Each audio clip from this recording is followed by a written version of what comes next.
to Left Back FPL. Hey! We're back. 11! It's game week 11 indeed. Hello, listeners. It's your host here, Jimmy Ferguson. I hope you're all well. Joined by your lovable rogues, I've got from LA, from his ship, and when I say ship, I mean a stand-up paddleboard. It's Captain Russ. Good evening, Jimmy Fergs. How are you? I'm very good, thank you, mate. Manchester United have won again, and I've got a green arrow. I know. Doing pretty well myself, but also Spurs, top of the league once again. Which I know, is mate. Always good to see after a fun-filled 90-minute 0-0 draw, but we'll take that. We'll take it. 2 weeks running, Spurs at the top. Last time that happened was the 80s. I believe so. When you had a perm. Back when I had a perm, yeah. And no pubic hair. I'm also joined, ladies and gents, by Ricky Pellegrini. How are you, Pelle? Hey! Not too bad, thank you, Jimmy. Good to be back. Obviously, smiles all round for me. West Ham got a good result, albeit tight game against Villa, but up to 5th, mate. Who would have thought that? Above Man United. Oh, you've got to get it in whilst you can. That little dig, eh? He's even joined. Joined in his West Ham. Starting the rivalry early, mate. We've got you next week, so I've got to get the mind games going.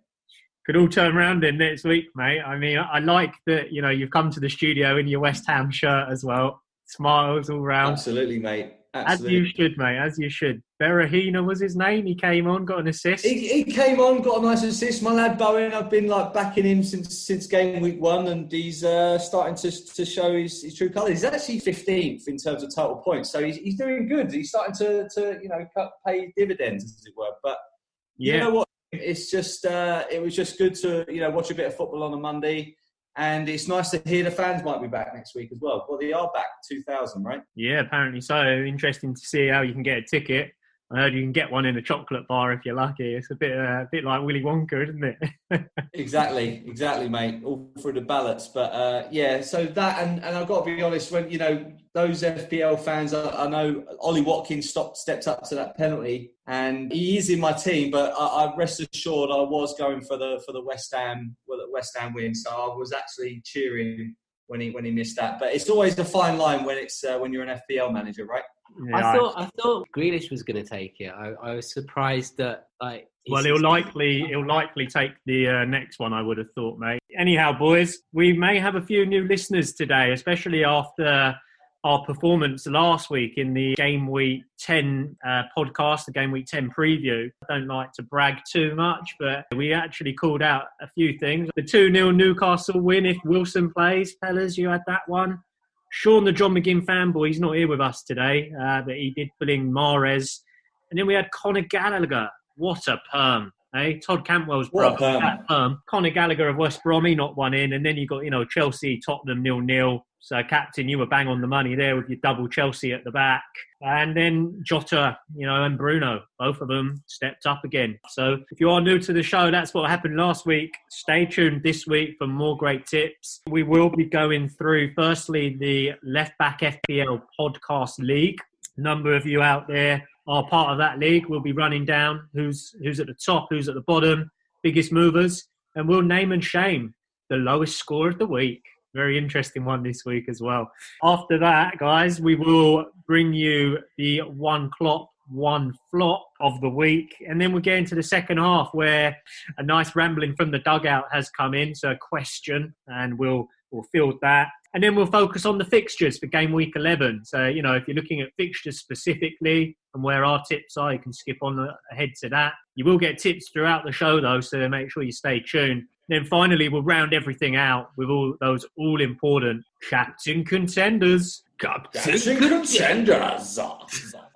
Very nice, very nice. So, gentlemen, let's jump into the Left Back FPL Podcast League. Listeners, if you are not part of the league, you can join. And the code to join is 06 small s 7 small s 8.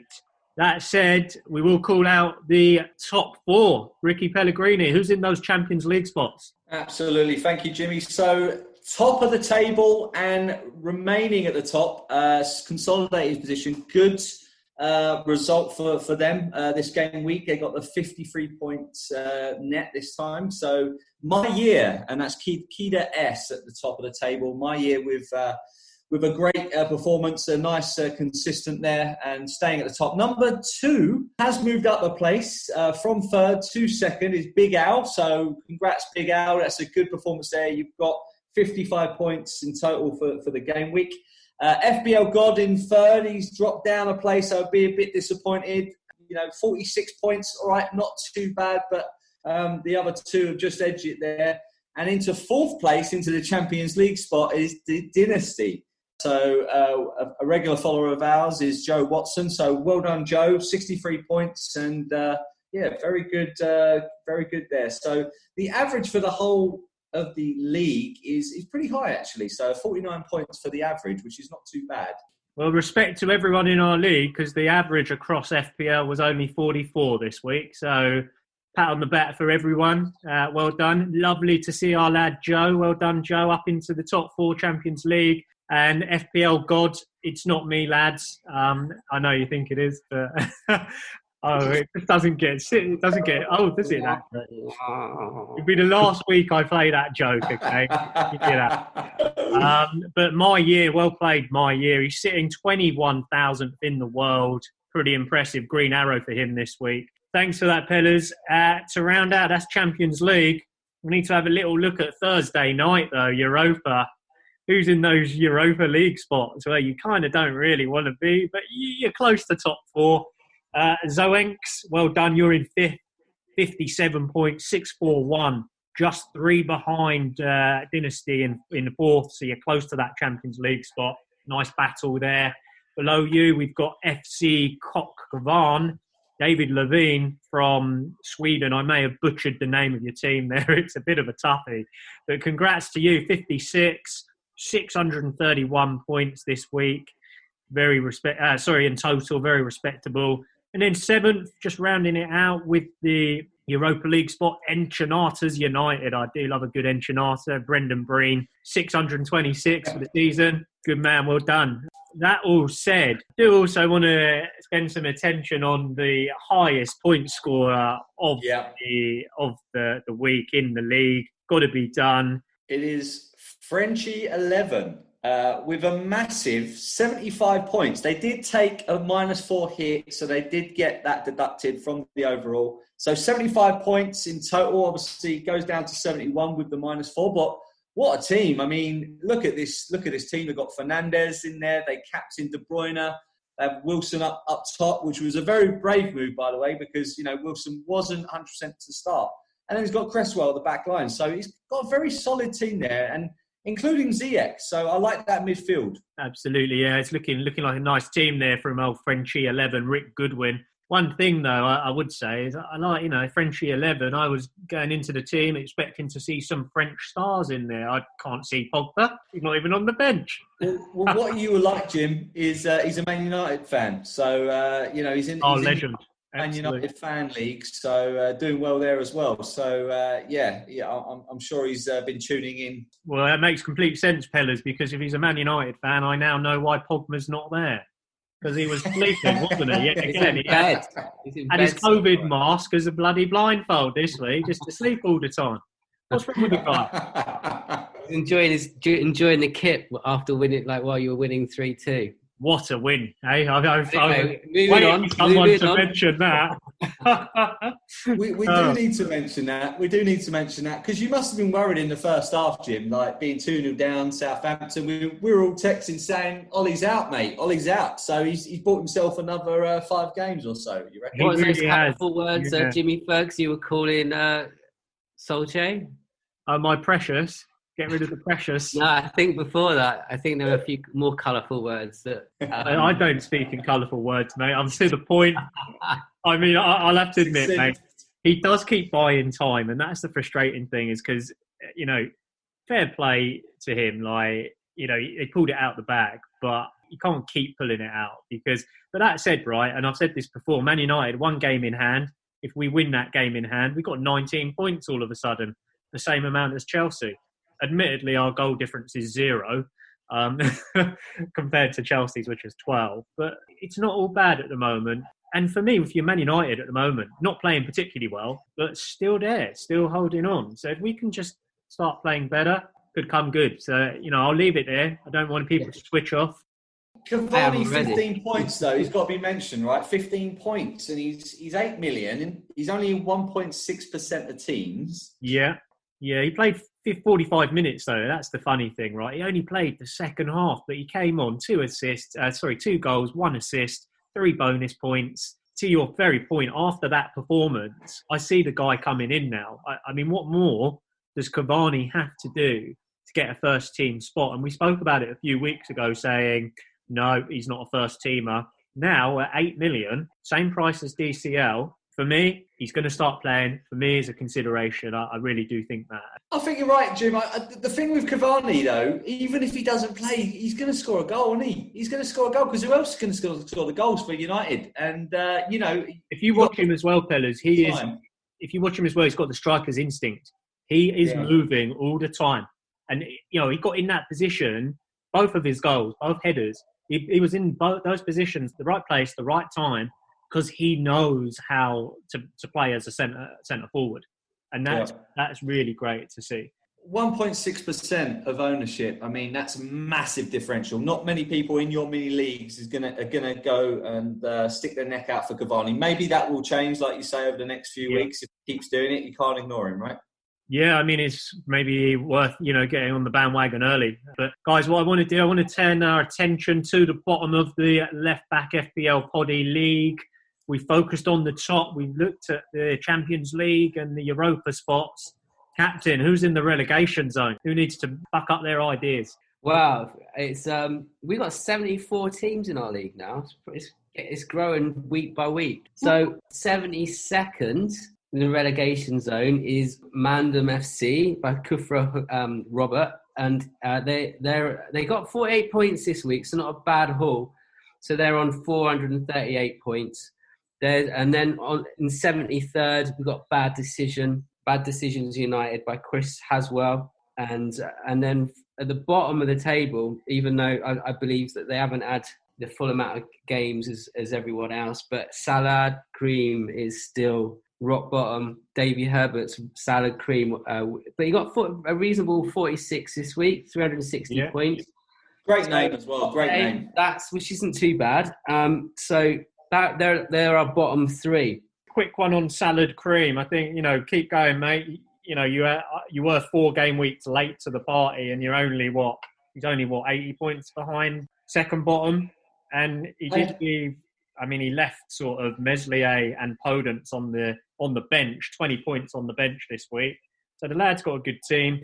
Keep going, Salad Cream. But Captain, we do every week. We name and shame the lowest point scorer in the league. Let us know where that accolade goes. Oh my goodness. Well, all right then. There's the 3 bottoms low scorers this week were two teams on 32 points.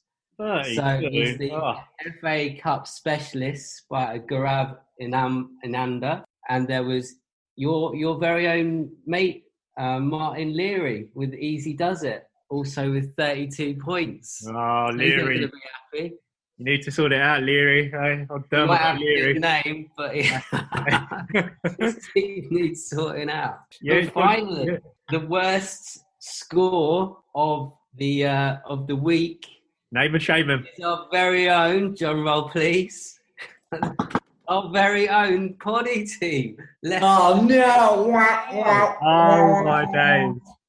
That's embarrassing. I don't know. What's going on with the Poddy team? It's shocking. I know, and we've got. We had MVD, our very own MVD, pick our team this week. I'm not pointing any fingers at him, but I know. I am, mate.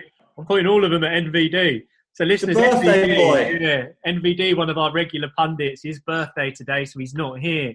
But every week we've got our own left-back FPL Poddy team that is in the league. Each of the pundits takes control of that team once a week, every game week. It was doing really well.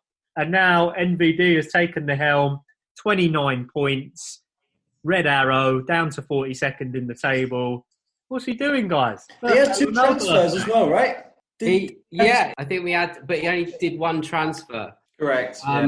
I mean, he chose a good captain, I would say, out of the whole team, because the whole team obviously did very, very poorly. There was, the only one who got more than 2 points in the whole team was Salah. Of course, got pulled off quite early, didn't he, Salah, in the game? But I captained him as well, so that was a good show. I mean, the defence, including the keeper, scored a total of 4 points. It's Martinez, Robertson, and Kilman. And then the midfield, apart from Salah, he got 12 points, total of 7, which isn't great. And then our forward line, Kane, Calvert-Lewin, and Bamford, all on 2s. It's interesting with Calvert-Lewin, because it was the first week I got him in. I finally gave in because I was like, I can't be ignoring him anymore. And of course he blanks, but that's a good forward line there. But I was tempted to go. A lot of people did captain him. A lot of people captained Calvert-Lewin. He was one of the top captains of the game week, and just didn't quite do it. What do you think, lads, about going forwards for Everton in general? He just didn't have a great game.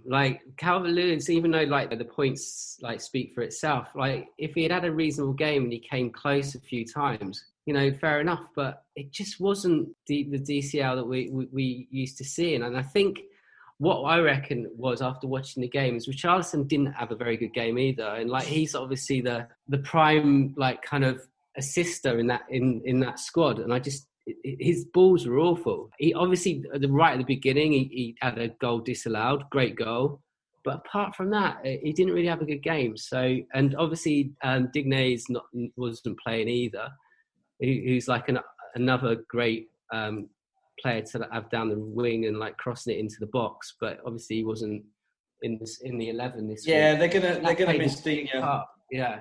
They're going to miss Digne at the back, but yeah, you're right. But he was the second most captain player out of the whole of the game week. Vardy was actually top, so Vardy just got away with it because obviously got that assist in the second half. So he almost blanked as well. So all in all, most of the strikers were actually blanking. Werner blanked.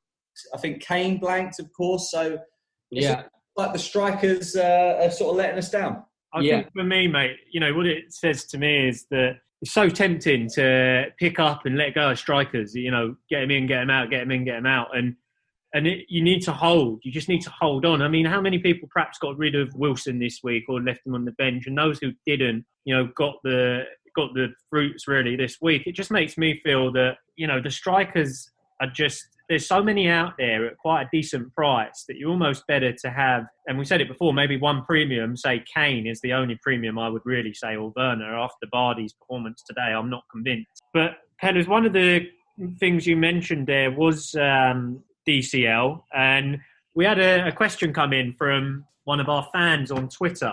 And I wanted to put this out there to you guys, and I'll answer this question for the guy. So Ben, FPL 999, he wants to get Diaz, the Man City defender, and Reece James, the Chelsea defender, into his team. But in order to do that, to raise the funds, he's got to get rid of one player. And now his considerations to get rid of, in order to afford those two, are Son, DCL, or Robertson. In your opinion, lads, if he had to get rid of one of those players to get the two I've mentioned, who would it be? Or would you tell him to sit tight and not do that? I'd tell him to sit tight. I wouldn't get rid of any of those players. Okay, they didn't put in the points this week, but you can't just keep doing that just because they have a bad game week like the week before. You can't just get rid of them. I think that's a big mistake a lot of the FPL managers make, is just because they had a poor game one week, then they transfer that player out. He could score a hat-trick the weekend after, It's like a knee-jerk reaction, isn't it, Captain? Yeah. It's such a classic FPL manager move. We all do it, we all just, we missed out on 15 points from a specific player, and then you go and get him, and then they blank the next week. So I would totally agree. I think definitely sitting tight. Those two of those three players are in the top 5. Son, he's still the top player in the whole of the FPL, right? He's got 87 points for the season. And then Calvert-Lewin, even though... Yeah, he blanked, and I was disappointed. I've only just got him in. He's 61% owned now, by the way, Calvert-Lewin. So he's the most owned in the game week. So if you take Calvert-Lewin out, next week he goes and scores 2, then everyone else, or 61%, and you would say a lot of people in your mini league are going to be benefiting from that. And I've actually suffered from not having him. So, yeah, I think it's a bit too hasty. Even with Robertson. Robertson is still a premium option for a premium team. Liverpool are still third. Yes, they're struggling for injuries. It's looking a little bit dire in terms. Sorry, they're second. It's looking a little bit dire for them in terms of those injuries, but they're still second in the league, right? And Robertson always gets up that left flank. I think he's still going to get assists. I think there will still be some clean sheets. So yeah, I would agree with captain. Excellent stuff, guys. I mean, I completely agree on Robertson, but I'm gonna be a bit of a devil's advocate, and I can see where the guy's coming from. Manchester City, their next 6 games: Fulham, West Brom, Southampton, Newcastle. They have got United as well in there, but I can see what he's saying.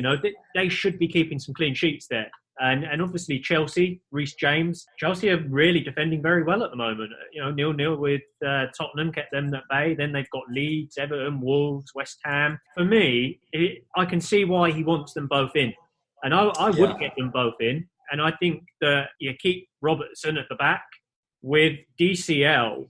If I look at the upcoming fixtures for Everton, I feel they've got some toughies. They've got Burnley, okay. Burnley come off the back of a 5-0 spanking. Now, they go away to Burnley. Burnley aren't going to want to lose that game. After that, Everton come up against Chelsea, Leicester, Arsenal, Sheffield United, Man City. Everton are going into a difficult run, and blanking on that last week, I don't really think that, if he was to get rid of DCL, yeah, your point, 60% of people have got him. If you're one of the people that hasn't got him and he keeps on blanking, that works in your favour. So I see what you're saying. I see the argument. If I was him, I would get rid of DCL. I wouldn't get rid of Son. For me, if Spurs are going to score, very likely going to be Son. I think he's the main man for Tottenham this season. What, over Kane? Well, Kane dropping back slightly and Kane becoming more of the assister. I mean, Kane's fantastic, but he's not asking to get rid of Kane. He's asking, should I get rid of Son, DCL, or Robertson? So for me, it would be DCL. But what I'll caveat there, Ben, is I am below the other 3 boys here. So the other 2 are ahead of me in the league. You probably want to listen to them, but I see where you're coming from, and that it would be my advice. I would be looking at. I think you make a good point there. You've kind of you not fully changed my mind, but the DCL point, I think specifically because of the fixtures, right? I that is so important to look at the fixtures. You're right. Everton have got Burnley, they've got Chelsea and Leicester, and really Everton that convincing. I know they started the season really well, but I don't know. He's still going to score. He's still going to score, but yeah, I think you made a good counter argument there. I'm glad, man. I'm glad I've convinced somebody, but I can understand where you guys come from about sitting, and we do talk about having the patience, and sometimes patience is a virtue. Just feel like, sometimes it'd be interesting to see. Yeah, it'd be interesting to see how many people do transfer DCL this week. Based off what I've just said, mate, it's going to be thousands. Okay, lads, thank you for the answers to those questions. One thing I did want to do before we move into one clock, one flop, I just want to quickly talk about our teams and how we've done. So, Ricky Pellegrini, I see some green arrows for yourself. You're up into 15th in the Poddy League. 52 points there for you this week, and 594 in total. Brings you into the top 500,000. What went well, what didn't? So what went well, I think I played it safe, quote unquote, for Salah. I was gutted, that goal. I still think it was onside. I know the VAR is supposed to be by a millimetre. I think he was. I think they were in line. My argument is there to be possible to be in line on this VAR system, because it's like it's one or the other. But I digress. Salah, he got the 6 points, and he got brought off early. He wasn't happy, was he? I bet you weren't happy either, mate. I bet you were well. As well, mate. I was like throwing stuff at the telly. I was like, why is he bringing him off? He's putting Mane on, and then I was cheering, mate. I was like, yes, Pellers has got him. I knew a lot of the pundits had either Calvert-Lewin or they had Vardy. I was like, that's my weekend over. But again, that wasn't too bad in the end. In hindsight, Fernandes was the one I should have probably gone with. I was toying with the idea, but I'll be honest with you, I was going to go like most. A lot of high percentage of managers went with Calvert-Lewin. So I was, until the last moment, going to go with him. So I'm glad I didn't. Your Grealish. midfield looks tasty, mate. Salah, Fernandes, Son, Grealish. I'm glad you said that, Jim, because that's what I'm really thinking. I know James Reese's Pieces mentioned it on last week's episode, and I think you made a really good point, where the value is in midfield. And I'm starting to lose patience with strikers, to be honest with you. I feel like I'm investing too much money and relying too much on the strikers, where, let's say I get rid of Werner, put in Callum Wilson, and I could potentially bring in a De Bruyne or another, top midfielder. I just feel like the midfielders have been so reliable this year. Yeah, I've been toying with that idea, mate. I really have. I've been literally like playing around with my team of how I can do it. And if I can take a 28-point hit, I can get them all in. But the thing is, I was alluding to it earlier, mate, with the strikers, right? Saying that they all, if you just hold the strikers, they're all getting like 2-2-2, and then the next week they get a lot of points. So I feel like you're better to have 3 cheaper strikers and maybe put the more money in midfield and defence. Yeah, and like you say, Watkins could have been a different story, right? Today against West Ham, he was very unlucky. Obviously, missed a penalty and got a goal, a good goal ruled off, offside.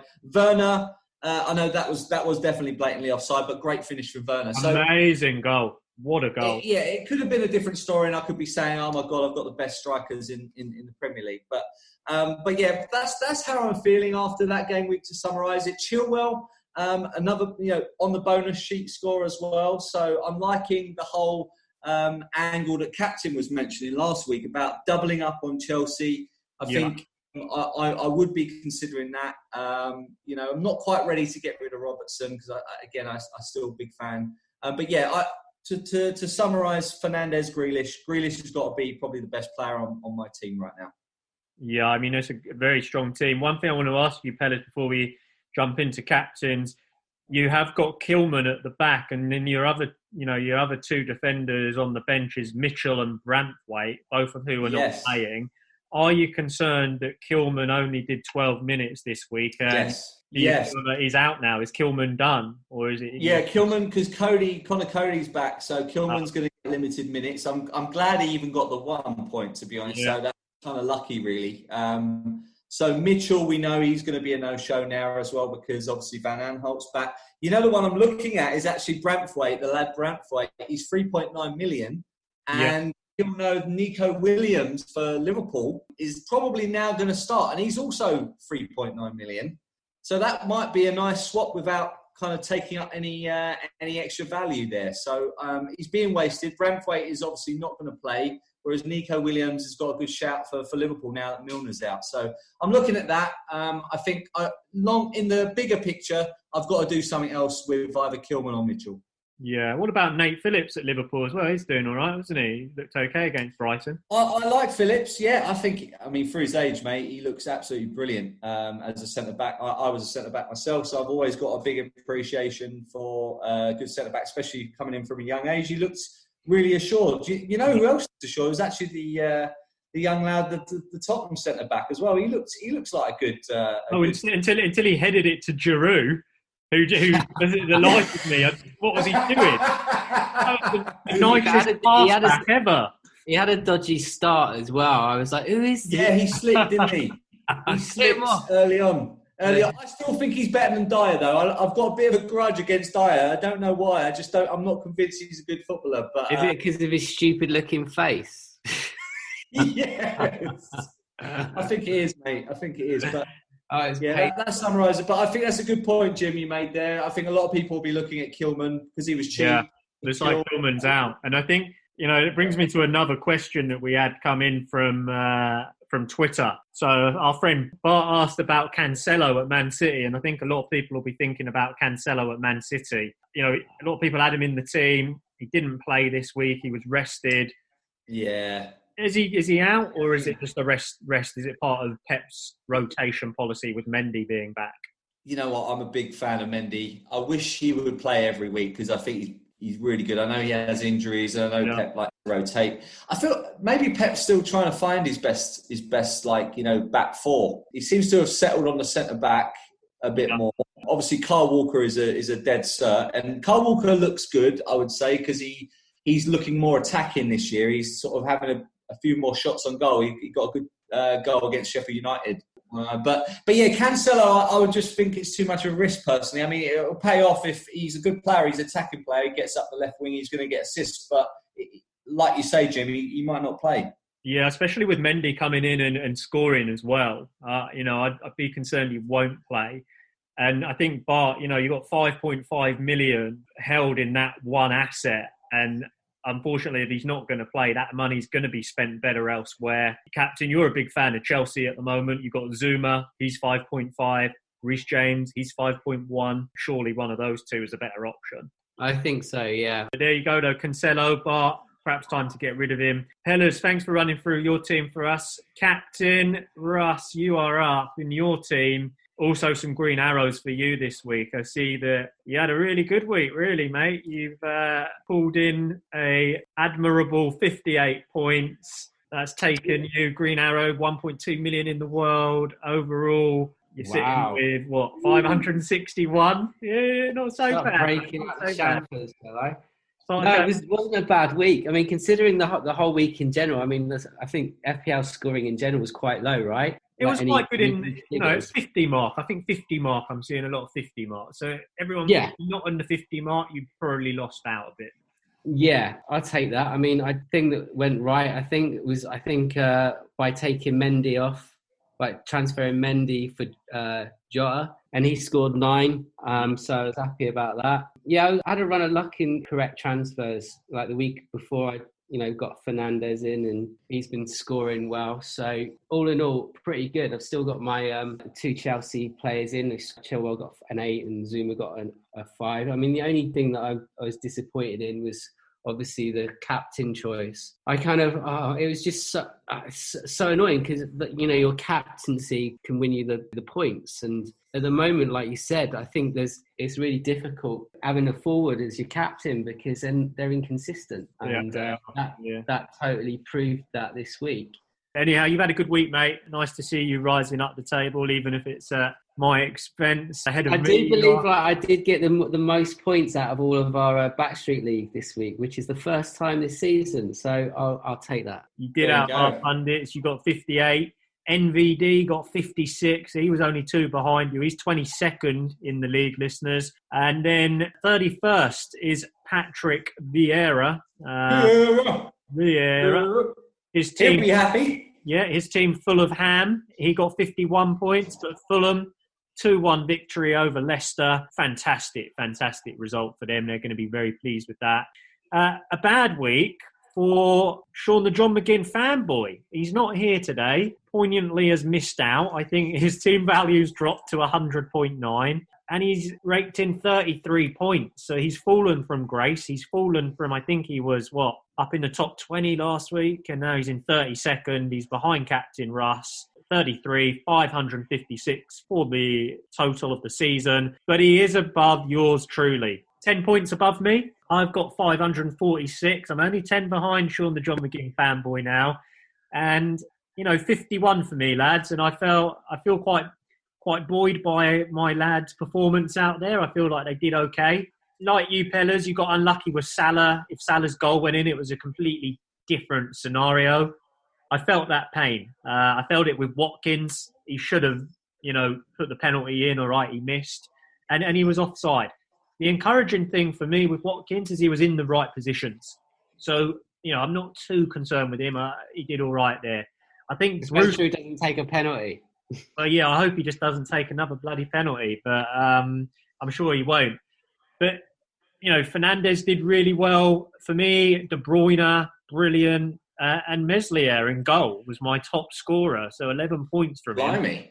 11 points. So pretty happy with him. But the one bad for me in my team at the moment, really, lads, is Brewster. I have to get him out, and I just find it tough to get him out because I just haven't got the money, and I want to get Salah in. So it needs a lot of tinkering. I basically need. Can't you go for the 5 across midfield, Jim, and just try and call it a day with Bruce to get the cheapest striker that you can find? I mean, Brewster's one of the cheapest, right? He is the cheapest, yeah. Is it really cheaper than Brewster? Brewster's the cheapest. So he could be a bench filler, but unfortunately, I've had 5 across the middle. It's Riederveld from Palace at the moment. So sort of struggling on the money. Yeah, so he's cheap as well. Yeah, I see what you're saying. Yeah, I got a little bit cheap, but, I could do with a wild card to sort it all out, to be honest. But I'm not too worried. I mean, as I say, Vardy, I went for him captain. I wasn't convinced by him. What happened for me for Leicester today was this, right? Harvey Barnes was left on the bench. And for me, he brings pace and just like the skill into that team. And they missed that dimension massively against Fulham. Harvey Barnes comes on second half. He scores a goal. He played really well. But it does lead me on to another question, guys, from Twitter. Have Leicester been lucky to this point, and is it worth sticking with them? What do you think? I think it is worth sticking with them. I think they've got quite a young team, and like this particular game showed that they were such a young team in the way they were playing. I mean, Leicester have got Sheffield United coming up, and they've got Brighton and Hove Albion coming up. So yeah, they've got an easy run. Yeah, give Vardy a couple of more chances. But to his point, have they been lucky? I feel like they have, Vardy's got, what's it, Pella's 5 goals have been penalties? Five of his goals have been penalties, yeah, for Vardy specifically. I agree, they're very inconsistent. Like, they go and beat Arsenal 1-0. Beat Wolves, and then lost to Liverpool. They beat Leeds 4-1, which is commendable. That was away. They beat Wolves, hard team to beat, but then obviously they got beat 3-0. West Ham beat them, absolutely smashed them a few weeks ago as well, and then they lose at Fulham. So very inconsistent. I think you're right in that they're going to drop down the table. I don't think 4th is realistic for them. I think they're overachieving in that 18 points. I think they will drop. They do have a good run, right? So I can see people holding on to Vardy because he will get a few more penalties and a few extra goals there. But over the whole course of the season, I don't think Leicester will be staying in 4th for too long. He's 10.2 million as well. It's a lot of money, mate. You've got him as well, so you know the pain only too well. But I tell you what, when I captained him this week, literally about 10 minutes past the deadline, our friend FPL Salah got on Twitter and said 53 of Vardy's 60 points this season have come away from home. And as soon as I saw that tweet, I was like, okay, they're playing at home. What have I done?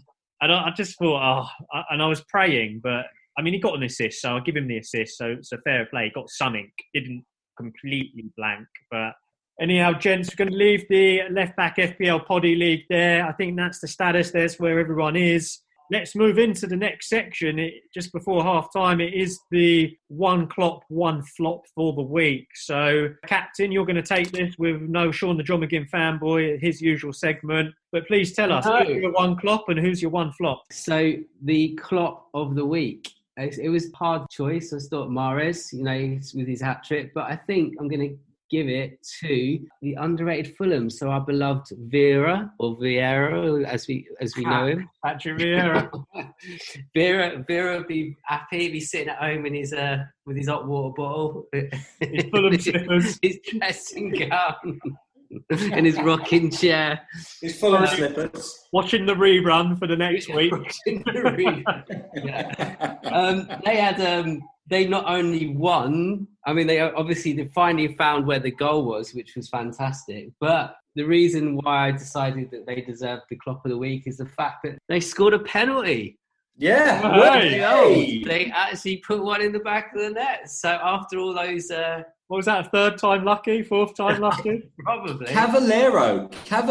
They've got a funny old penalty system, haven't they? Because it seems like whoever gets the penalty gets to take it. I don't know how. I was already giving up now. They're like, who wants it? I thought they were rotating it because whoever misses doesn't get to take it again. Because it's probably that. It's probably that. I've got to say, Lookman, mate, for Fulham, he does look good. I know I called him look away now after that penalty miss, but he looks really good, actually. Really good. Yeah, I think he epitomised everything that they did for them. I think they were really dominant throughout the whole game. And I think Leicester were a bit shocked, to be honest. I don't think they were expecting it. So very well played for him. I think it was a good game plan from Scott Parker. Good to see Scott Parker. Yeah. Some relief there. Much deserved. And well deserved. Exactly. So we move on to the flop of the week. Wow, the big one. It can only be one, unfortunately, and I think we've already mentioned the fact that our Poddy team, our left-back FPL team, got a massive 29 points He's embarrassed So us all. I know it's his birthday, and I almost feel a bit guilty for doing this to you, MVD. But 29 points, you, my friend, sir, you are flop of the week. You had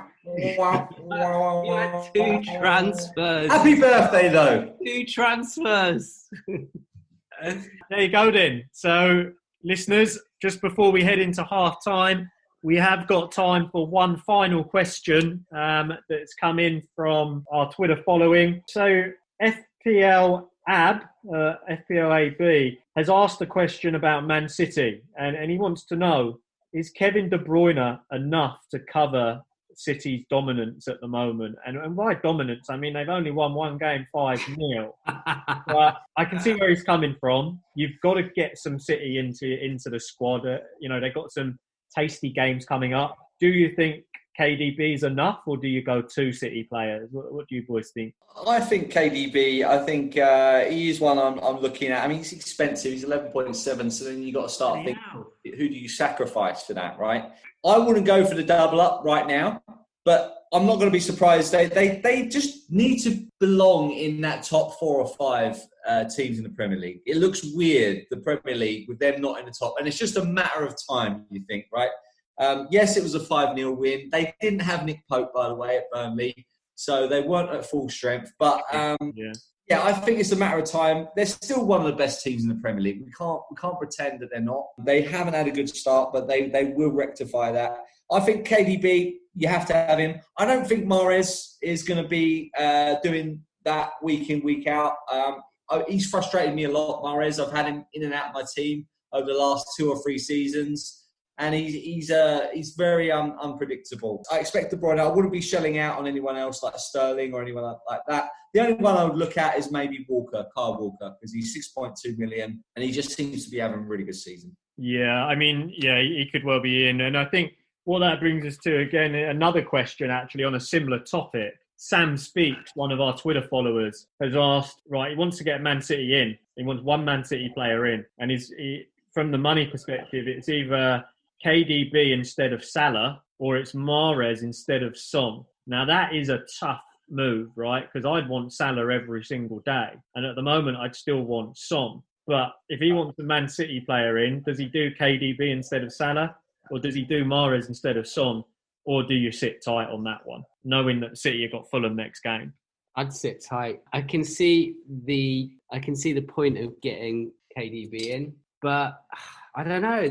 Let's give them a couple of weeks. Like, they spanked Burnley, but who knows what's going to happen next week, And Mahrez, he's so inconsistent, like Pele said. I wouldn't be hurrying in, getting him in just because he got a hat-trick. If you had to do one of them, Pellers, would you do one of those transfers, knowing the games that are coming up? I mean, I would be very reluctant to get rid of Son or Salah out of my team, just because look at where they are in the FPL standings, right? They're at the top 4. I mean, Liverpool. We should say Liverpool right there sitting in second, but they haven't had explosive results like Man City just had, right? They haven't been beating teams 4 or 5-0 every week. But Salah's still 4th in the overall standings, right? And that just shows his value, and his value's gone up, right? He's 12.2. He's only owned in 29.8%, which is not a lot compared to previous seasons. The last 2 seasons he'd be like 40, 50%. And I think he was, mate, before COVID got him, Yeah, exactly. A lot of people did sell and are struggling to get him back in. That's right. Because if you sold him, because he went up in value, you literally can't afford to do the transfer back in, even if you had him before. So, yeah, I kind of agree with Captain there. I think I would be holding out. I don't think I'd be rushing to do that, especially the Mahrez. KDB, I understand it. You could take a punt and maybe take a risk. If you're looking to get up your league, I can see the KDB move. Even though I've absolutely backed Salah, I can see the KDB move because of the fixtures. I think, like you, I would do the same, right? If I was going to do one, it would be the KDB move. The other thing I would say, like to Captain's point, is City have only really done it once. Yes, they got Fulham next, but then they got Man United. And that week when they play Man United, Liverpool play Fulham. So the other thing you've got to think as well is Salah, hugely unlucky this game week just gone. He did score, he did get an assist, and he only played for 60-odd minutes. So my kind of feeling there is, if you're going to do this, do De Bruyne to Salah, but then you've got to cover yourself with Liverpool, so you've got to make sure you can get Jota in. Or look at it the other way and you go, okay, stick with what I've got and try and get a City player in. And then maybe you're looking at Foden potentially, although he's not getting minutes at the moment. Is it Torres maybe that you look at, because he's playing as well, and he scored, didn't he, on the weekend? Listeners, we'll speak to you in the second half. Hey!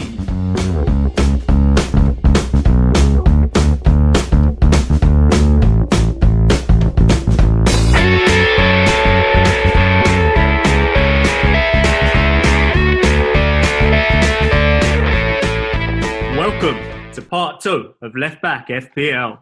Hey! Part 2. Welcome back, listeners. Myself, Jimmy Ferguson, still here with good old Captain Russ and Ricky Pellegrini. Good on you if you're back for part 2. You've made it through part 1. Hopefully your migraine's gone and you're ready for part 2. Part 2, we're going to cover a rambling from the dugout. We've got a great question coming in. We're then going to run through each of the fixtures in super quick time, tell you where the value is, where the points are, where the clean sheets are, where you need to be looking. And then we'll round it out with Captain Contenders. Captain Contenders. So there we go. Exciting second half to the show. Lads, I think, before we get into the rambling from the dugout, I did ask him to ring in a few minutes. Got a very special guest actually ringing in, but I think I wanted to quickly, do a shout out to Rakesh, Rak464 on Twitter, one of our followers. He's a great lad because he retweeted our post today when we were blowing our own trumpet about everything we got right in game week 10. So thank you, Rakesh. We like that. Love retweets. Please do retweet people. If you're not already following us on Twitter, please do follow us at LeftBackFPL. You can find us on Reddit at LeftBackFPL.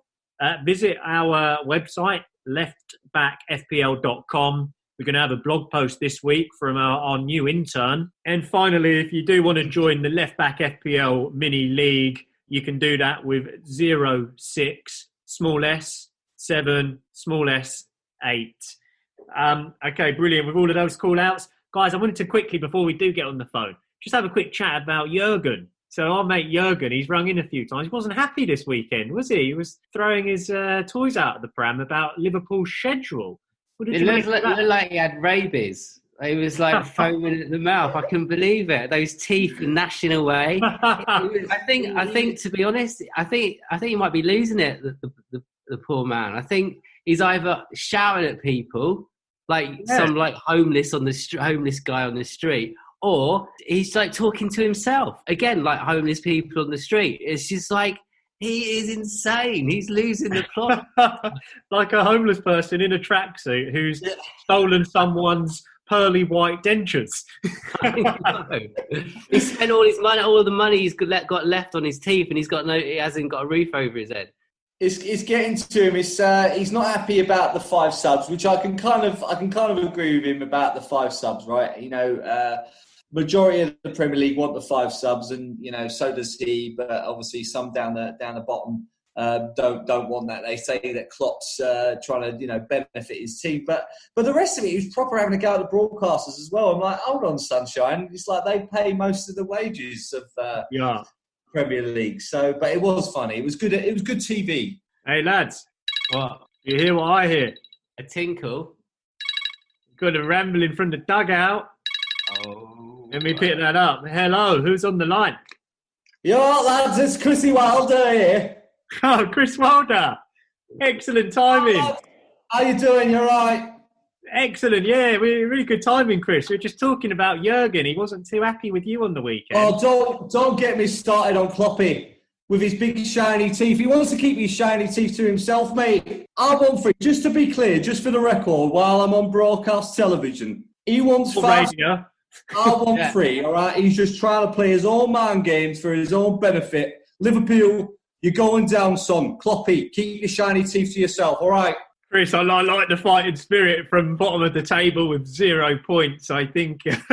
Or have you got 1 point, Don't get me started on that, Jim. Don't get me started on that. We were so lucky. West Brom beating us at the weekend. Should have done them. Do you think you're going to turn it around, Chris? Well, we've got 5 losses on the bounce, right, Jimmy? And I've been saying to the players that Brewster needs to step up. He needs to step up.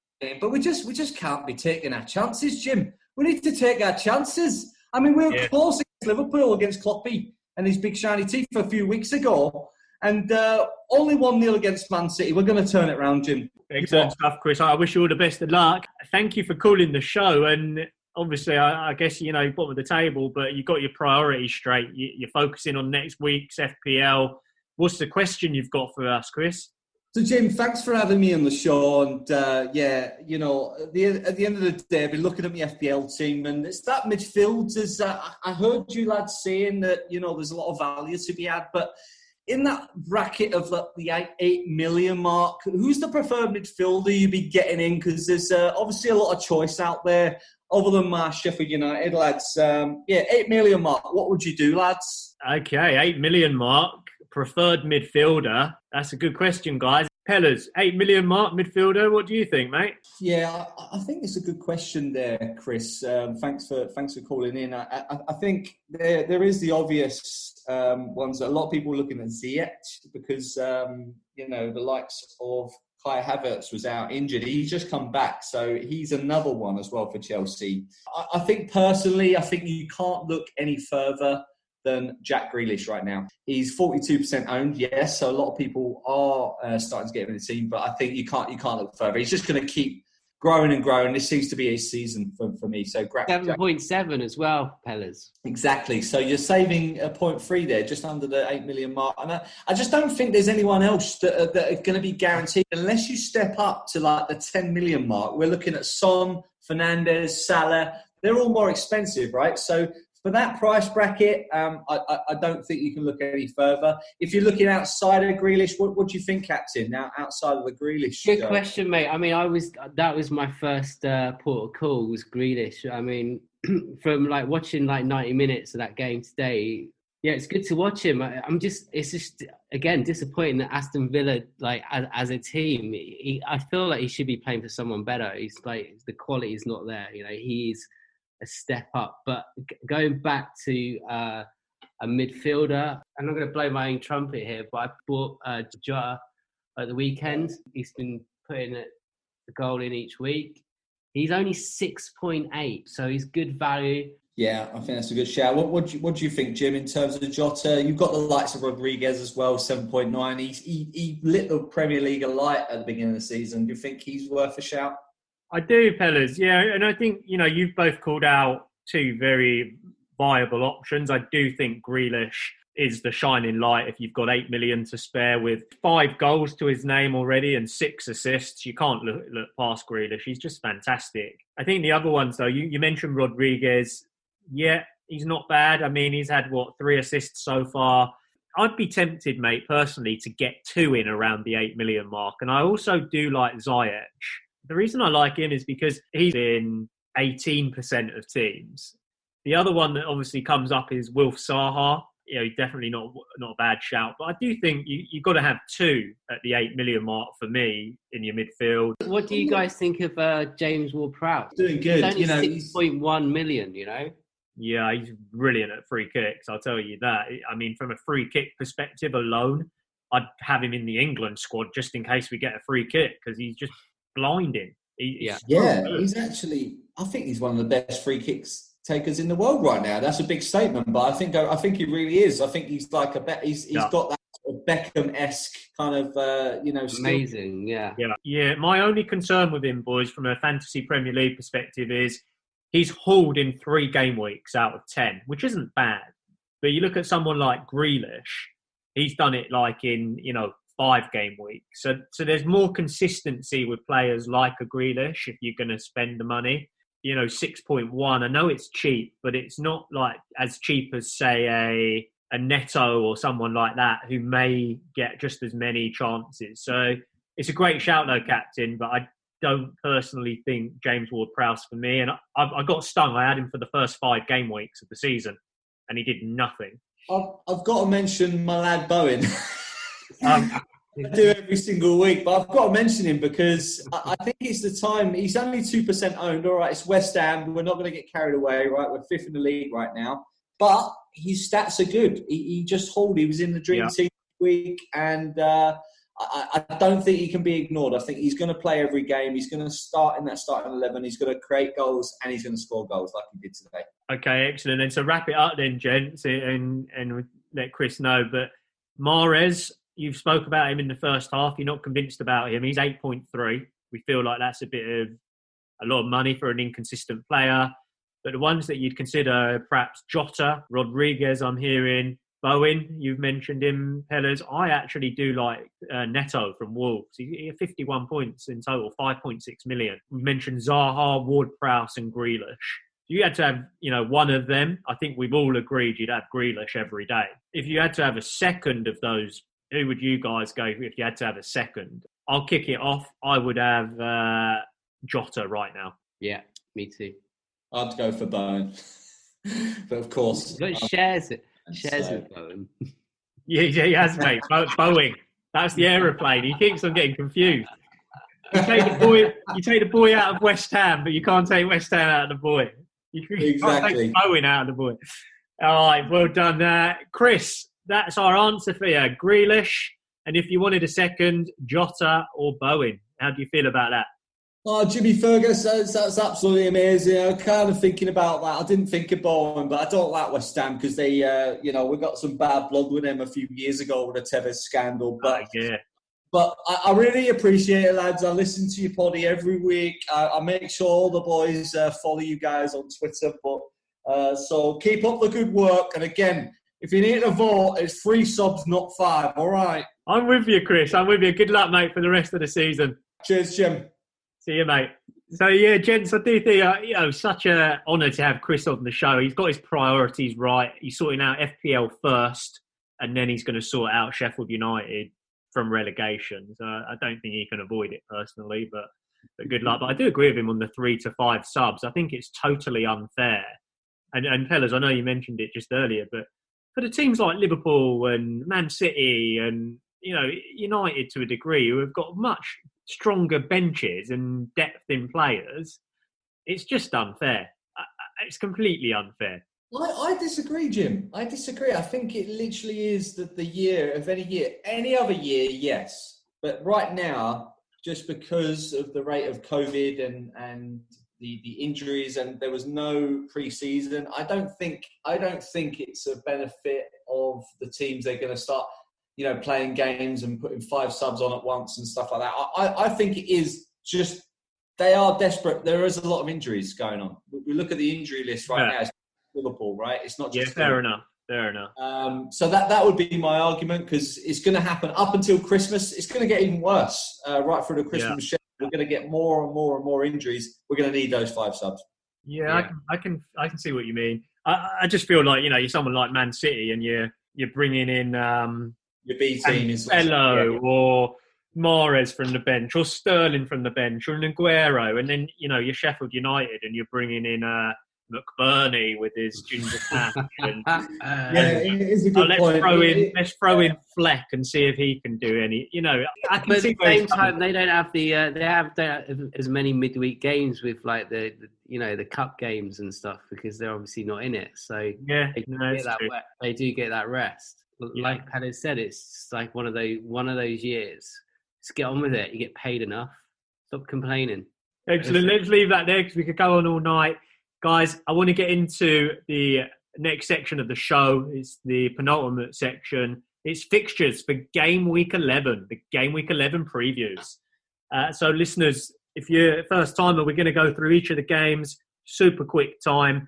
Going to tell you where the points are, where the value is, where you're going to find the clean sheets, who you should have, who you shouldn't, and the points that will be on the board. We're going to start with the first game of Game Week 11, which is actually no longer the first game because it's been postponed due to the COVID outbreak. It was Aston Villa versus Newcastle. Unfortunately, in Geordie Town, there's been an outbreak of COVID for the Newcastle team. So, if you've put Wilson in, like myself, unfortunately, right at the end of the games this weekend to avoid a price rise, you're in trouble, as you would be with Grealish. So, just so you know, don't get any more Newcastle or Villa players in for this game week. They will return a big fat 0.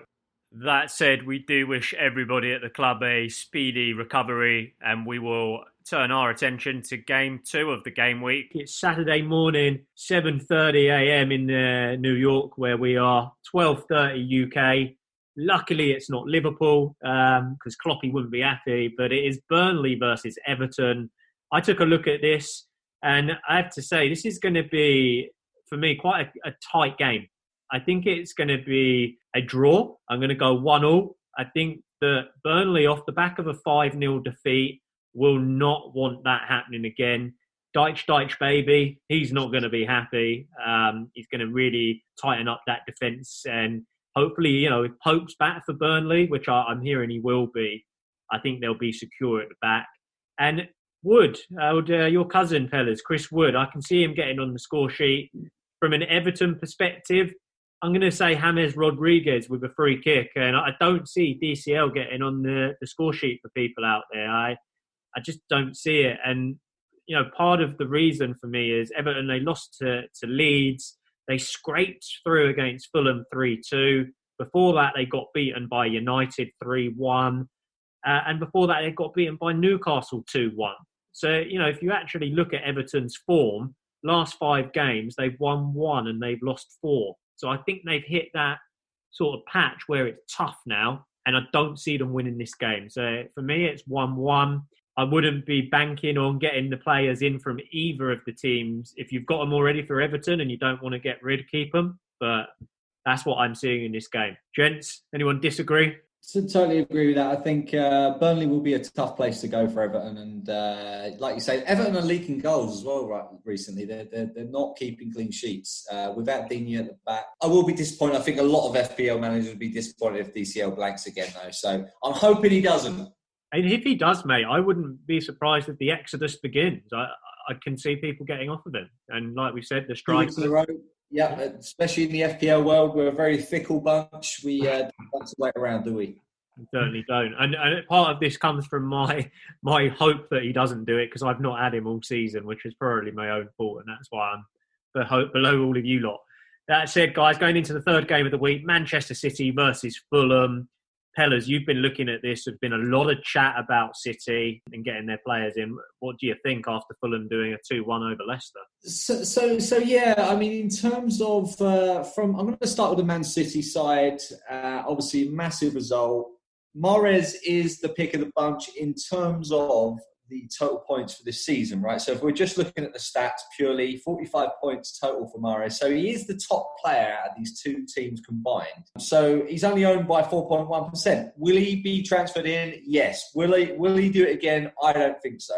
I think De Bruyne is one to have in your team. You know who I think will be coming back into the fold? I think Raheem Sterling. He's very quiet. He's gone down in price. He's 11.4 million, still expensive, but I think he's going to come back. And I think he's only owned in 4.5% of teams. Wow. I can see a 3-1. A 3-1. The reason why I give the 1 to Fulham, because they are scoring goals, Fulham. And they know how to take penalties now. It's going to be a penalty. They know how to take penalties. They found the goal. The curse has been broken. Their Lookman is looking good, and we're all around. They played well, dominant display. They're going to be buoyed by that. They're going to have nothing to lose to Man City. They're going to have to go for it. So yes, Man City will have too much quality for them, but they'll nick a goal. They'll nick a goal. So I think 3-1. I think De Bruyne. I think Sterling, and I would actually say Foden as well. Foden, yeah. For the Fulham side, I can see Lookman getting on the score sheet again. So 5 million for Fulham. Why not worth a punt? Yeah, he's definitely worth a punt. I like that shout. And Fulham's fixtures, though, mate, they got Man City, Liverpool, Brighton, Newcastle. So the next two, perhaps not a Fulham, but maybe after that. Final point on City, I think, mate, with the De Bruyne v Mahrez. De Bruyne 5 assists and 1 goal. Mahrez 4 goals, 1 assist. So De Bruyne has done a few more things. If he can just stop finding his shooting boots, he did it at the post this weekend. So I think De Bruyne is the guy to have. But there you go. Anyway, it takes us into the next game, Pellers. Very exciting game, the most tastiest game of the week. It's West Ham, your boys, versus mine. This game's quite a romantic game for me. I think in terms of West Ham, Man United at West Ham's ground is normally, knock on wood, normally a good fixture. There's normally goals, there's normally drama. And I think the way, obviously, Man United off the back of a win, West Ham doing well, just scraping to victory. We're going to have to play a lot better than we did against Villa today. Let's make that clear. I think if Cavani plays, he's going to cause us trouble. Fernandes is obviously going to be an absolute handful for our midfield. So we're going to try and keep it tight, but it's going to be a close game. What do you think, Jim? It's very pleasant that this fixture is the height of romance for you and your wife, because I look at it as it's such a dirty fixture. No, mate, it's going to be a great game. And I think the interesting thing is going into this, we've both got identical form in the last 5. It's going to be very interesting. I do think, Moisey coming back to haunt United could be possible. But, you've played very well against us the last few seasons, and I think you've done us both times. I feel as though that could be something that could be in the Man United players' heads. And if they can get that out of their heads, though, we should beat West Ham. Man United should win this game, in my opinion. I think it will be 2-1. I do see you scoring. I don't think United are strong enough at the back. Fernandes, for me, always gets a penalty. You can't look away from him. And he's brilliant, like away from home. I saw this stat on FPL Joe's Twitter earlier today. Out of 10 games that he's played since he's been at United, away performances, he's got double digits in 8 out of 10. That's huge. The guy's just brilliant. So Fernandes, for me, I think, you're going to see the Fernandes-Cavani show. And it's going to be the same as what we saw last game. They're the 2 players from the United perspective. From the West Ham side, it's obvious, isn't it? It's going to be Soufal to Souček, and that's going to be your goal. I think that's a good shout, mate. I think Souček, this game is going to be built for him because he is a box-to-box midfielder. He's doing really well. I think the battle, tagging on to the Fernandes and Cavani, I think the battle is going to be Declan Rice. He's been absolutely brilliant this season, right? And that's why we're sitting in 5th. The whole of the team. But him battling out with Fernandes, because he is going to try and mark Fernandes, try and follow him, and try and take him out of the game. Because that's what we did in a lot of the other bigger teams. Yeah. Kevin De Bruyne, he did the same thing against Man City. We managed to get a 1-1 result with that. So I think that's going to be the battle. I think if we can stop Fernandes, we can stop Man United. Yeah. I actually think we could come out and nick it. I think it could be, I'm going to go 2-1 to West Ham. I think, Souček, mate. My Souček. And I think Antonio. Will be back again. And I think Fernandes for United. Excellent stuff. Neither of us are going back against our own teams. Rice, followed Grealish all over the pitch today, but Grealish, I think, turned him inside out personally, mate. And it's Grealish. I mean, he can turn anyone inside out, so that's saying something. But Grealish is one of the best players in the Premier League right now. But for Fernandes is up to that scale, right? He is world class. Moving into Chelsea versus Leeds, Captain Russ. What's the score in Chelsea v Leeds, and which players should we be looking at? Scoreline, I think Chelsea will favour. I think they're going to win. Leeds are a full-on attacking side. I mean, watching the game against Everton at the weekend, it was surprising. It was such a low scoreline. Leeds obviously won 1-0, but it could have been anything. It's just it could have been 4 each. There was just so much going on. So it'd be interesting, but I think Chelsea have got such a good defence at the moment. I think Leeds are going to find it hard to break that, and I think with the Wiener getting his Wiener out, I think he's going to be on the goal sheet. I can see Chilwell running rings around the Leeds players and getting assists. Leeds have been playing well. Bamford, obviously, he's a player to look out for. Harrison had a really good game at the weekend. played really well. He's worth considering. Again, like Leeds players are all cheap, right? So they're definitely differentials. But you had to call it. What's the score here, mate? I think Chelsea will win pretty comfortably, maybe like 2-0. 2-0 Chelsea. You're saying that Wiener's going to be on target. Do you think he'll get both? No, I think Wiener will get one, and I think maybe one of the defenders. I think it'd be like a set piece. So my eyes would be on Zuma. Okay, excellent. So captain seeing 2-0 there. I would say you called it out there. The number of shots Leeds had against Everton, 23 shots. They look decent. They're not a bad team. They do attack. So be interesting to see if Chelsea do keep the cleanie. They're on a good run of cleanies. Great keeper as well. Mendy, mate. He's like top class. And he's going to take some beating. Guys, we move into the Sunday. It's the sixth fixture of the week. It's West Brom versus Crystal Palace. I had the honour of looking at this game. What an honour it was. I've got to admit, I'm not really seeing a lot of value. Last week, I also did do the focus on West Brom, and I called out my friend Conor Gallagher. What a perm. I mean, come on. For the perm alone. What a perm. He uses Pantene Pro V, that lad. And he scored a goal from outside the ball. It's like a side-footed goal. I don't know if you saw it, fellas, but it was... fantastic. It was weak, I would say. I would say the keeper should need to have a look. West Brom, no. I like what Slaven's doing. I believe in him as a manager, not just being biased. He's a West Ham player and manager, but I do believe what he's doing. I think he will get West Brom out of trouble, and I think they've got some talent in that team. Yeah, I mean they're sitting 18th in the league. Palace, they're sitting 15th and dropping. Lost their last two. I think if Zaha's back, Palace win this game and they win it 2-0. If he doesn't, it's a stalemate for me at 0-0. But I wouldn't be going for either of the players in any of these teams right now, to be frank. So for me, avoid this. Don't get players in from either of these two teams. That moves us into game 7 of the game week 11. And Pellers, were you looking at this for us, or was it Captain Russ? Well, I was looking at Sheffield United versus Leicester. It doesn't sound like the most exciting of games. I think Sheffield United are struggling, right? They're struggling up front. They're struggling in that final third. I don't think the rest of the team are necessarily struggling. They're not getting beaten by big margins. But I think it's time for Sheffield United to score some goals. I think they will score in this game. I don't think they're going to win, unfortunately. I think it will be a 3-2 to Leicester. I think it will be goals.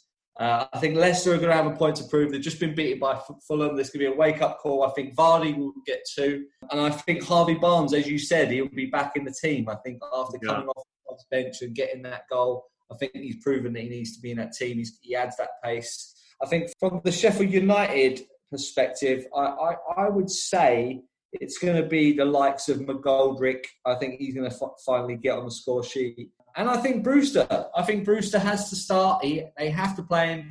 He was their summer signing. They have to play him. He's obviously got some good credentials coming from the Liverpool academy, and he'll do it. So, 3-2 to Leicester is what I'm saying. 3-2 to Leicester, mate. I hope so. You've called out Vardy. I've got him in my team. Likewise, I got Brewster.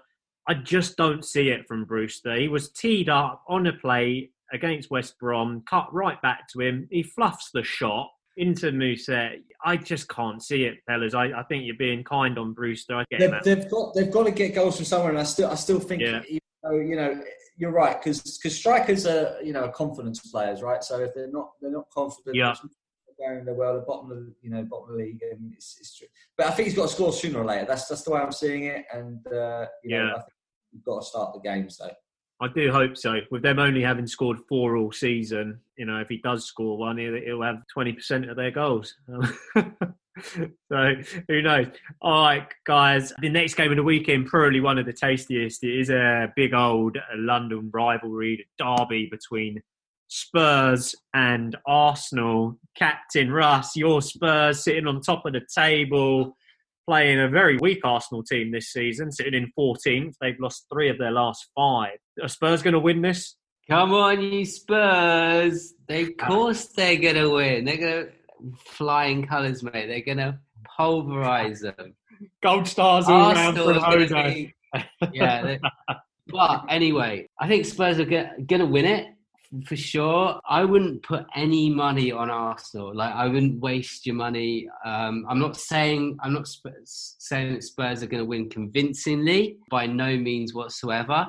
But like, Jose's been playing a very different game the last couple of games, and is he going to play the same kind of tactic as he has the last couple of games, which is basically the issue with the way he's playing at the moment is the fact that you're not having that Son and Kane partnership at the moment, because it's his focus is more to do with like defense, parking the bus. He's not parking a bus. He's parking it from the midfield to the back. Whatever. Parking two buses. But this is not freeing Kane and Son to, you know, work their magic. We haven't seen that over the last couple of weeks, and I don't think he's going to park the bus against Arsenal. Yeah, you know, we're going to see a very different game. We're going to see a bit more of an attacking side. We're going to see Son, and we're going to see Kane like getting up there. We're going to win 3-0.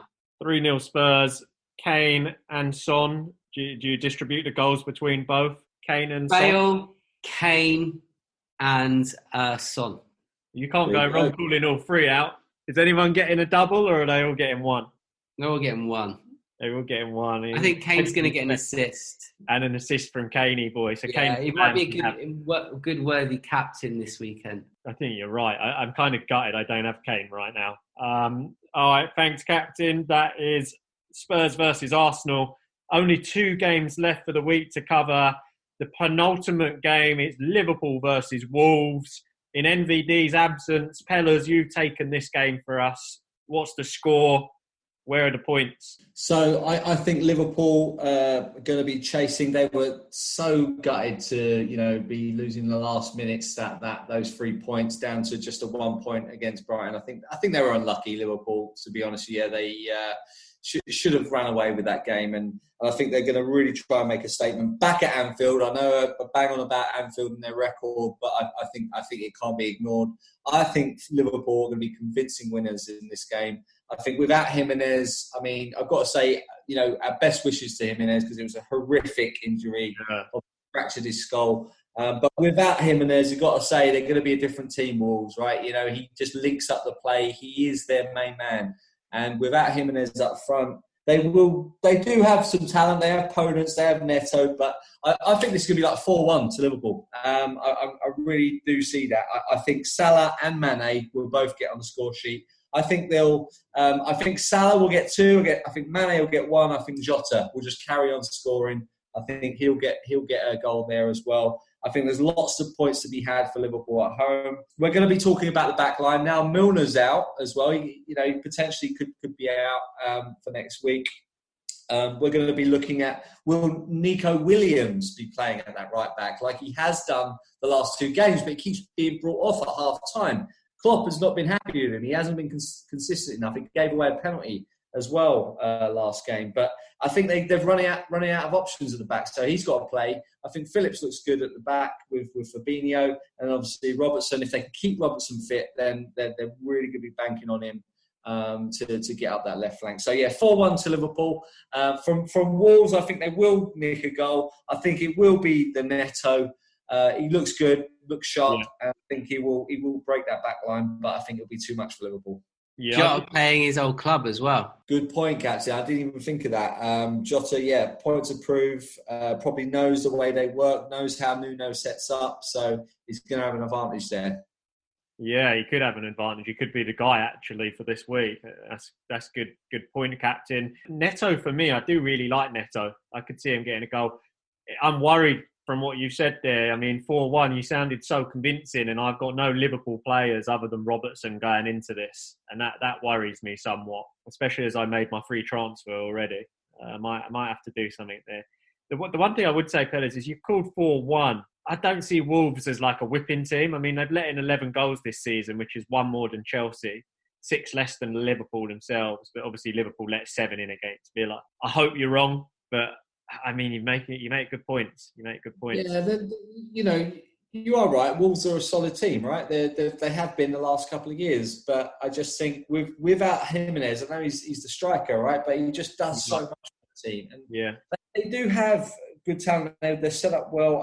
I think it's the whole element of being at Anfield for Liverpool as well, and they have to now go for the jugular, and they have to attack that top three against Chelsea, against Tottenham.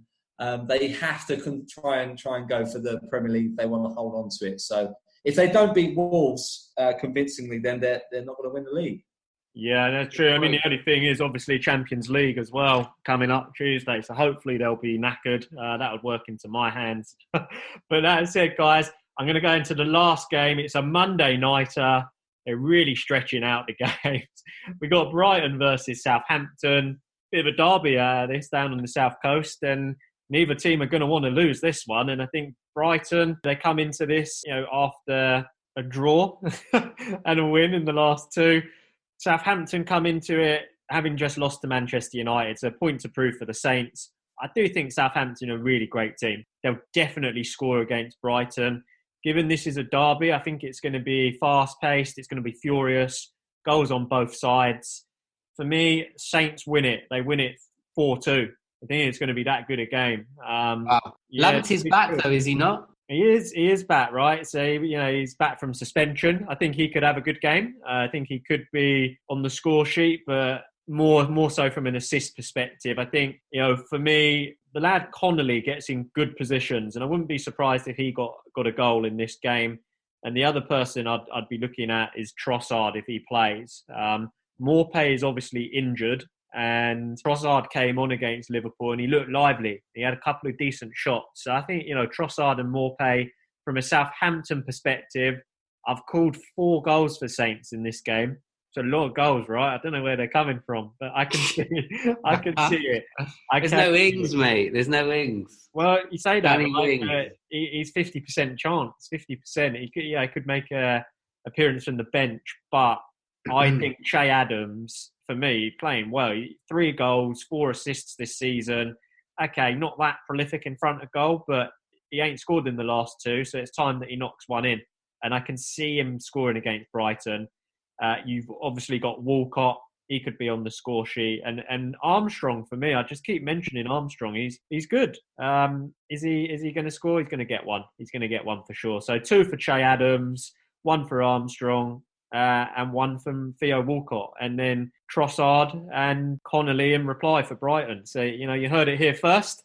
Anyhow, gents, that's it then. That's the games for game week 11. A lot to look forward to. I'm very excited about this game week. But it does bring me to the final part of our show. Listeners, if you are still with us, thank you so much. We really appreciate your support. I think it's a good time to say, if you don't already, please do subscribe to the podcast. It means a lot to us when we hear from you guys. Please interact with us on Twitter. If you hate what we're doing, let us know. If you love what we're doing, let us really, really know. But if you do hate it, it's all Pella's fault. If you love it, it's me and Captain. Boys, with that said, final part of the show. You know what it is. Captain Contenders. There you go, Captain Contenders. It's the make or break of the week. This is where you take it to the next level. Get this decision right, you set yourself up. Pellas, who are you captaining this week and where are you looking? I think I'm just going to go on the back of what I was saying about Liverpool. I think Mo Salah, I think he's going to be really annoyed for being pulled off for Mane and shortening his time. I think as long as he keeps fit and they don't have to risk too much in the Champions League, I think Mo Salah's going to be the double-digit haul for Liverpool this weekend. Superb, great stuff. And Captain? I'm going to go for Fernandes. I think he's a reliable source. He's consistent. I can see him getting a goal. Yeah, my money's on him. And, that stat about how many he scores away from home in terms of FPL points and returning every single time, I think is... Yeah. And just seeing him play, I enjoy watching him play. He's a great player. He is great. His last 3... He's playing for Man United, what a waste. Good things on the horizon, mate. Last 3 games, 10, 11, 17 from Fernandes. Definitely a great shout from Captain Russ. For me, I can't look past the Man City-Fulham game, and I think this is where a lot of people are going to be looking. Kevin De Bruyne, he looked very good against Burnley. Okay, admittedly, he only got 2 assists, but I mean, say only 2, that's great, right? If he'd have put a goal in as well, would have been lovely. I can see him doing it now. He's getting into his rhythm, and I think that is the sign to me that people need to be taking De Bruyne seriously. And I'd be looking to get him in my team. He is in my team. He's probably going to get the armband, but I don't have Salah. That's what worries me. But there you go. They're the 3 captains we're looking at: De Bruyne, Salah, Fernandes. I think they're 3 very tasty ones and popular ones.